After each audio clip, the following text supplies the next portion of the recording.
Physically challenged పాత్రలో నటిస్తే ఎలా ఉంటుందో తెలుసా? సహజంగా వికలాంగుడు లేదా బధిరుడు హీరో అయితే ఎలా ఉంటుందో ఇటీవలి కొన్ని సినిమాల్లో చూసాం.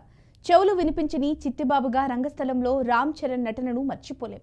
రాజాది గ్రేట్లో రవితేజ అంధుడిగా కనిపించాడు. నీవెవరో అందగాడు లాంటి చిత్రాల్లో ఆది పినిశెట్టి నీవెవరో అందగాడు లాంటి చిత్రాల్లో ఆది పినిశెట్టి, రాజ్ తరుణ్ కూడా అంద పాత్రలో నటించి మెప్పించారు. ఊపిరి చిత్రంలో కింగ్ నాగార్జున వీల్ చైర్ కి అంకితమైన లైఫ్ టైం వికలాంగుడిగా అద్భుత నటనతో ఆకట్టుకున్నారు. ఇలాంటి మరెన్నో పాత్రల్లో మన తెలుగు హీరోలు మెప్పించారు. కానీ అందుకు భిన్నంగా విలన్లు ఫిజికల్లీ ఛాలెంజ్డ్ పాత్రల్లో నటిస్తే ఎలా ఉంటుందో ఇటీవల మన దర్శకులు తెరపై ఆవిష్కరిస్తున్నారు.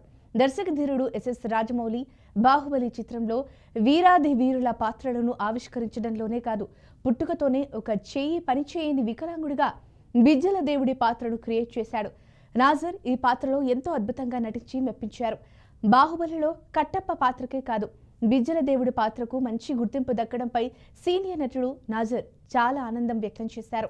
ఆ తర్వాత మన దర్శకులు వరుసగా ఫిజికల్లీ ఛాలెంజ్డ్ పాత్రలతో విలన్లను చేయిస్తున్నారు. బాహుబలి ఫ్రాంచైజీ తర్వాత సైన్స్ పిక్చర్ కథాంశంతో తెరకెక్కిన కల్కి 2898 AD చిత్రంలో కమల్ హాసన్ పాత్ర పూర్తి ప్రయోగాత్మకమైనది.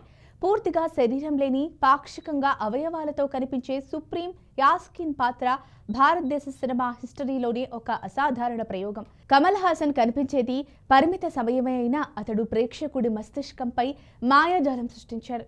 కల్కి 2898 AD ఒక డిస్టోపియన్ భవిష్యత్తులో సాగే కథాంశం. అక్కడ సుప్రీం యాస్కిన్ తన ప్రపంచాన్ని, కాంప్లెక్స్ ను నియంత్రిస్తాడు. రూపం అన్నదే లేనివాడిగా యాస్కిన్ పాత్ర పరిచయం, ఎస్టాబ్లిష్మెంట్ ఎంతో అందంగా కుదిరింది. ఇక కల్కి పార్ట్ 2లో అతడి నట విశ్వరూపాన్ని చూస్తారని నాగ్ అశ్విన్ బృందం లీకులిచ్చింది. అంటే లీకులను వచ్చింది. తదుపరి ప్రభాస్ కాల్ షీట్స్ అందుబాటులోకి రాగానే నాగ్ అశ్విన్ ఈ మోస్ట్ అవైటెడ్ సీక్వెల్ సినిమాని తెరకెక్కిస్తారు. ఏదేమైనా విలక్షణ నటుడు కమల్ హాసన్ ఒక వికలాంగుడిగా, అవయవ సౌష్ఠానం లేనివాడిగా అద్భుత ఆహార్యంతో రక్తి కట్టించారు. దీనికోసం ప్రోస్థెటిక్స్ ఎలా ఉపయోగించారో మేకింగ్ వీడియోని కూడా రిలీజ్ చేసిన సంగతి తెలిసిందే. అయితే కమల్ హాసన్ పాత్ర చాలా ఇతర సినిమాలు తెరకెక్కించే దర్శకులకు కూడా స్ఫూర్తిగా నిలుస్తోంది. ఇప్పుడు మహేష్ రాజమౌళి మూవీలో కుంభ పాత్ర పరిచయంతో ఈ విషయంపై క్లారిటీ వచ్చింది. ఈ ఫిక్షన్ చిత్రంలో కఠోరమైన విలన్ గా పృథ్వీరాజ్ సుకుమారన్ ఎంపిక సాహసోపేతమైనది. పైగా అతన్ని పోలియో సమస్యతో కాళ్ళు చేతులు పనిచేయని వాడిగా, ఒక మెషిన్ ద్వారా తనను తాను ఆపరేట్ చేసుకునేవాడిగా రాజమౌళి ఆవిష్కరిస్తున్నారు. పృథ్వీరాజ్ పాత్ర కుంభాలకు రిలీజ్ కాగానే ఈ లుక్ పై సినీ ప్రముఖులు ప్రశంసలు కురిపించారు. బాలీవుడ్ నటుడు వివేక్ ఓబరాయ్ మాట్లాడుతూ ఈ పాత్రలో తన సోదరుని చూడటానికి వేచి ఉండలేనని వ్యాఖ్యానించారు. అతడి లుక్ పై ఓబరాయ్ ప్రశంసలు కురిపించాడు. ఫారెస్ట్ అడ్వెంచర్ కాన్సెప్టులో రూపుదిద్దుకుంటున్న ఈ చిత్రంలో పృథ్వీరాజ్ పాత్రను చూడగానే అవతార్లో విలన్ పాత్రధారి గుర్తుకు రాకుండా ఉండరు.